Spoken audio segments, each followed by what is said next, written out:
Selamat pagi anak-anak. Assalamualaikum warahmatullahi wabarakatuh. Ketemu lagi dengan Ibu pada pembelajaran matematika. Nah, sebelum kita belajar, yuk kita awali dengan membaca doa agar pembelajaran hari ini berjalan dengan lancar.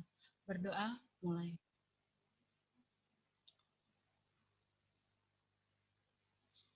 Berdoa selesai. Pada pembelajaran kemarin di Zoom Live, kalian sudah belajar tentang kekongrunan bangun datar. Nah, pada pertemuan kali ini kita akan belajar tentang kesebangunan bangun datar. Yuk, perhatikan ya. Nah, sebelum kita belajar, pertemuan kali ini adalah pertemuan yang ke-29. Nah, Ibu akan ingatkan kembali tentang protokol kesehatannya ya, Nak ya. Nah, ingat pesan Ibu, selalu gunakan masker, tetap jaga jarak, selalu cuci tangan. Oke. Nah, kompetensi dasar dan tujuan pembelajarannya adalah yang pertama untuk KD-nya, mengidentifikasi dua benda sebangun atau tidak. Kemudian yang kedua, menjelaskan syarat-syarat atau sifat-sifat dua bangun segi banyak yang sebangun. Nah, untuk tujuan pembelajarannya, setelah melakukan PJJ, peserta didik dapat mengidentifikasi dua benda sebangun atau tidak. Yang kedua, setelah melakukan PJJ, peserta didik dapat menjelaskan syarat-syarat atau sifat-sifat dua bangun segi banyak yang sebangun. Yang ketiga, setelah melakukan PJJ, peserta didik dapat menentukan panjang salah satu sisi atau besar sudut yang belum diketahui dua bangun datar yang sebangun. Nah, manfaat kesebangunan bisa kalian pakai nanti di desain grafis, kemudian fotografi. Nah, sekarang ayo kita amati. Menurut kalian, di antara foto-foto tersebut, yang sebangun mana yang tidak? Nah, I1 ukurannya 2 kali 3, I2 3 kali 4, I3 4 kali 6. Nah, I1 dengan I2 tidak sebangun. Kemudian I3 dengan I1 sebangun. Kalau kita amati, kenapa I1 dan I3 sebangun? Lihat, ukurannya 2 kali 3, yang I3 ukurannya 4 kali 6. Dia mengalami perbesaran ukuran. Yang tadinya 2 diperbesar menjadi 4, yang tadinya 3 diperbesar jadi 6. Sehingga sisi-sisi yang bersesuaian perbandingannya sama atau sebanding. Nah, kalau kalian perhatikan, foto ini berbentuk persegi panjang. Kalau berbentuk persegi panjang, sudut-sudut atau masing-masing sudutnya adalah 90 derajat. Sehingga bisa dikatakan sudut-sudut yang bersesuaian sama besar. Oke. Nah, masalah dalam kehidupan sehari-hari ya. Apakah kedua permasalahan di samping sebangun? Berikan alasanmu. Yang pertama, gambar bunga di zoom 2 kalinya. Kemudian gambar orang di zoom 4 kalinya. Jelas ya? Kalau di zoom atau diperbesar, ukurannya pasti perbandingan sisinya pasti sama.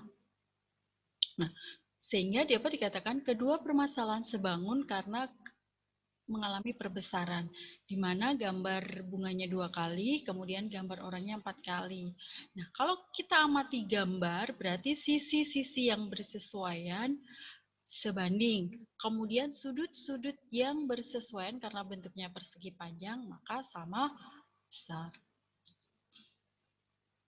Nah, bagaimana dua bangun datar dikatakan sebangun?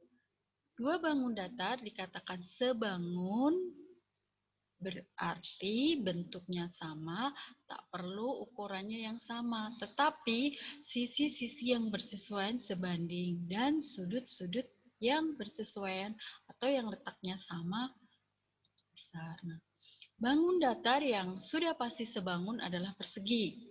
kemudian lingkaran, kemudian segitiga sama sisi, kemudian segi 5 beraturan. Sedangkan bangun datar yang belum tentu sebangun ada segitiga sama kaki, kemudian ada persegi panjang, ada belah ketupat, ada segi 6, ada layang-layang. Apakah bangun ini nanti bisa sebangun? Pasti bisa. Nah, nanti kita sesuaikan dengan ukurannya. Nah, kesebangunan bangun datar. Dua bangun datar yang mempunyai bentuk yang sama disebut sebangun. Tidak perlu ukurannya sama, tetapi sisi-sisi yang bersesuaian sebanding atau proporsional dan sudut-sudut yang bersesuaian sama besar. Nah, perubahan bangun satu menjadi bangun yang lain yang sebangun melibatkan perbesaran atau perkecilan. Kalau konsep yang sudah kalian pelajari di pembelajaran kemarin tentang transformasi, yaitu tentang dilatasi. Nah, syarat dua bangun datar dikatakan sebangun jika yang pertama perbandingan panjang sisi yang bersesuaian senilai. Kemudian yang kedua sudut yang bersesuaian besarnya sama. Kalian perhatikan gambar yang ada di slide kalian. Kita mulai dari titik A ya. AB akan sebanding dengan EF. Kemudian BC akan sebanding dengan FG. Kemudian CD akan sebanding dengan GH. Sedangkan DA atau AD akan sebanding dengan EH.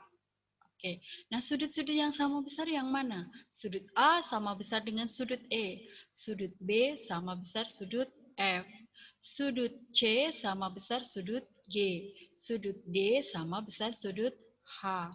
Karena dua syarat itu terpenuhi, maka bangun datar A, B, C, D sebangun dengan E, F, G, H. Sekarang masuk pada contoh soalnya. Perhatikan gambar dua bangun yang sebangun di bawah ini. Tentukan yang A sisi-sisi yang bersesuaian, yang B sudut-sudut yang bersesuaian. Oke, yuk. Nah, sisi-sisi yang bersesuaian yang mana? PQ dengan EF, kemudian QR dengan FG, kemudian RS dengan GH, ST dengan HI, kemudian TU dengan IJ, kemudian UP dengan JE. Itu sisinya. Nah, sekarang sudutnya yang mana? Berarti sudut P sama dengan sudut E, sudut Q sama dengan sudut F, sudut R sama dengan sudut G, sudut S sama dengan sudut G, sudut T sama dengan sudut I, sudut U sama dengan sudut C. Kita masuk contoh soal yang kedua. Dua buah bangun dikatakan sebangun. Hitunglah panjang EF, HG, AD, dan DC. Yang B nilai X, Z, dan Z. Perhatikan, jika ABCD kita rotasikan 90 derajat, maka akan diperoleh gambar seperti slide yang sudah kalian lihat. Nah, sisi-sisi yang bersesuaian kita akan mencari panjang EF-nya. Maka EF dengan AD, nah kalian cari sisi yang mempunyai ukuran. Berarti FG dengan BC. Berarti EF per AB akan sama dengan FG per BC. Kita masukkan angkanya. Berarti EF per 20 sama dengan 28 per 35. Gunakan perkalian silang, berarti 35 kalikan EF akan sama dengan 28 dikalikan 20. Sehingga 35 EF sama dengan 560. Maka EF sama dengan 560 dibagi 35, hasilnya 16. Nah, kalian diminta menghitung panjang HG. HG itu adalah sisi miring. Kalau sisi miring, berarti kita peroleh dari segitiga siku-siku. Di sini tidak ada segitiga siku-sikunya. Maka harus kalian buat caranya, kalian tarik garis dari titik H ke sisi FG sehingga C-nya tegak lurus. atau membentuk sudut siku-siku. Sehingga diperoleh segitiga GHJ. Di mana panjang sisinya HJ karena dia sejajar dengan EF, kalian sudah dapatkan 16. Kemudian JK itu diperoleh dari 28 cm dikurang 16 cm. Sehingga diperoleh 12 cm. Kita masukkan. Sehingga HG kuadrat sama dengan HJ kuadrat ditambah JG kuadrat. Maka HG kuadrat sama dengan 16 kuadrat ditambah 12 kuadrat. HG kuadrat sama dengan 256 ditambah 144. Maka HG kuadrat sama dengan 400. HG akar dari 400 adalah 20 cm. Nah, sekarang kita cari panjang sisi AD. Berarti AD dengan EH. Nah, berarti EH per AD sama dengan FG per BC. Kalian masukkan angkanya. 16 per AD sama dengan 28 per 35. 28 AD gunakan perkalian silang sama dengan 16 kali 35. Berarti 28 AD sama dengan 560. Maka AD sama dengan 560 per 28 sama dengan 20 cm. Nah, mencari panjang sisi DC-nya. HG per DC sama dengan FG per BC. Maka 20 per DC sama dengan 28 per 35. 28 DC sama dengan 20 kali 35. 28 DC sama dengan 700. Maka DC sama dengan 700 dibagi 28. Hasilnya 25. Nah, sekarang kita cari sudut-sudutnya. Sudut A sama dengan sudut E. Sudut B sama dengan sudut F. Sudut H dengan D, kemudian G dengan C. Maka sudut Y sudah jelas 127. Nah, sudut X dengan sudut Z itu sama. Nah, kalian tahu besar sudut untuk bangun datar itu adalah 360. Maka 360 derajat dikurang 127 derajat dikurang 90 derajat dikurang 90 derajat sama dengan 57 derajat. Nah, sekarang kita simpulkan. Dua bangun datar yang mempunyai bentuk yang sama disebut sebangun. Tidak perlu ukuran yang sama, tetapi sisi-sisi yang bersesuaian sebanding. Dan sudut-sudut yang bersesuaian sama besar. Yang kedua, untuk menentukan kesebangunan bangun datar dengan menggunakan konsep dilatasi, diperbesar atau diperkecil. Yang ketiga, dua bangun datar dikatakan sebangun jika memenuhi dua syarat. Syarat yang pertama adalah sisi-sisi yang bersesuaian memiliki perbandingan yang sama. Syarat yang kedua adalah sudut-sudut yang bersesuaian sama besar.